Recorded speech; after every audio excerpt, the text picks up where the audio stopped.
আমার অস্তিত্বের ভাঁজে ভাঁজে লুকিয়ে রেখেছি যত গহীন ব্যথা, এই যে হাসি মুখ, আনন্দ, উচ্ছ্বাস, সে কেবল বহিরাবরণ।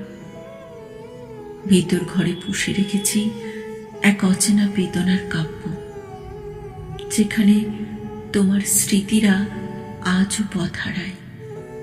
কেউ জানে না এই আপাত শান্ত সমুদ্রের নিচে কি প্রচণ্ড সুনামি চলে দিবারাত্রি।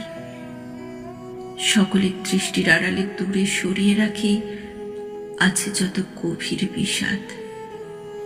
যদি কেউ জেনে যায় আমার গোপন আকাশ, যদি কোনো স্পর্শে আসে সে তাই ভঙ্গুরতা, তাই থাক সব অপ্রকাশিত।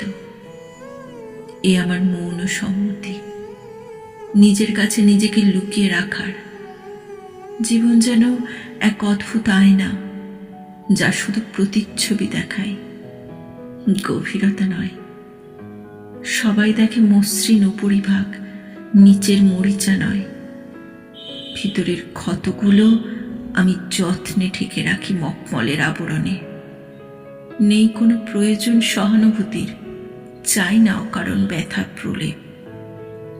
লুকিয়ে রাখা মানে দুর্বলতা নয়, লুকিয়ে রাখা মানে নিজের জগৎটাকে আঁকলে রাখা।